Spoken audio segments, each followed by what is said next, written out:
The integral yoga is not a hobby or a pastime to be taken up when convenient. It requires an intensity of dedication and focus, and a depth of aspiration and consecration that is both rare and difficult to achieve. An individual needs to be fully immersed in the yoga and its processes in order to obtain the result. First, there is a recognition that the result to be obtained is not personal liberation or salvation. While this may be a step along the way, it is not the goal, so to speak. The objective for the integral yoga is nothing less than the bringing down and fixing in the earth nature the consciousness of the divine to convert earthly life into a divine life. Second, the seeker must be able to identify and systematically root out the normal human wellsprings or impulses to action. The normal desires, ambitions, and mental, vital, or physical objectives have to be put aside. This is not to say that one is forced to abandon life and action, however.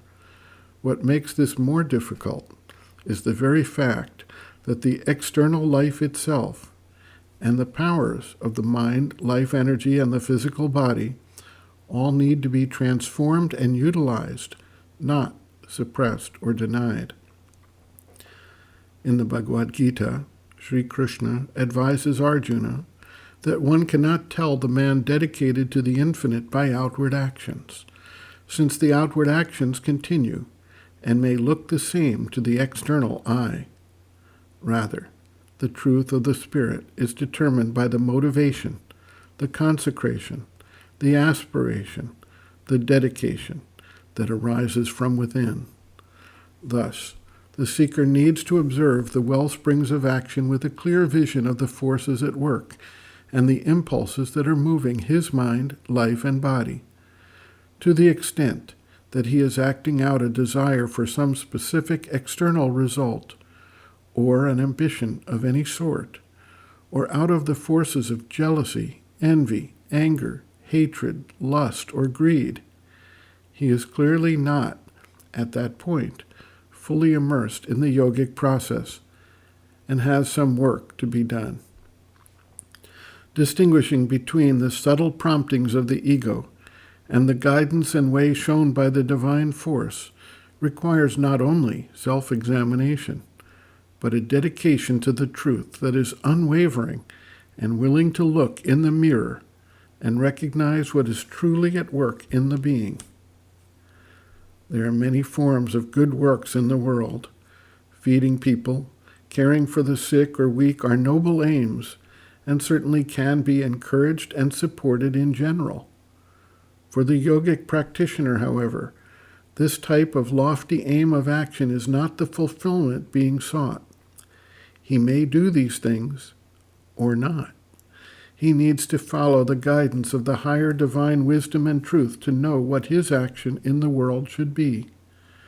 Glory, fame, recognition, adulation, wealth, or popularity are not the objects to be sought.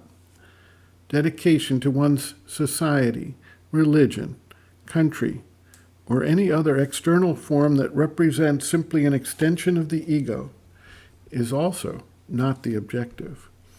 The fulfillment is inward and distant from any of these highly praised and encouraged activities.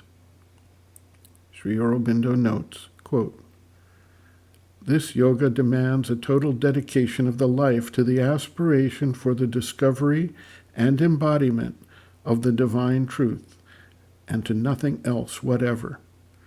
To divide your life between the divine and some outward aim and activity that has nothing to do with the search for the truth is inadmissible. The least thing of that kind would make success in the yoga impossible. You must go inside yourself and enter into a complete dedication to the spiritual life. All clinging to mental preferences must fall away from you. All insistence on vital aims and interests and attachments must be put away. All egoistic clinging to family, friends, country, must disappear if you want to succeed in yoga. Whatever has to come as outgoing energy or action must proceed from the truth once discovered, and not from the lower mental or vital motives, from the divine will, and not from personal choice or the preferences of the ego. End quote. Reference, Sri Aurobindo, Bases of Yoga, Chapter 2, Faith, Aspiration, and Surrender, page 22.